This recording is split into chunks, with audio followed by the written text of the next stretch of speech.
Lalo sa luneta. Nakikita nyo lang gaano karami tao.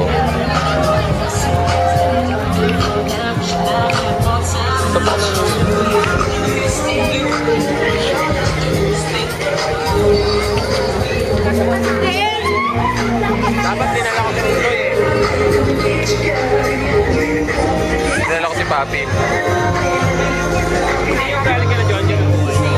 Binuwain sa amin eh. Ay, nakainot pa rin ako na. Maubuhay naman yun, maubuhay na yun.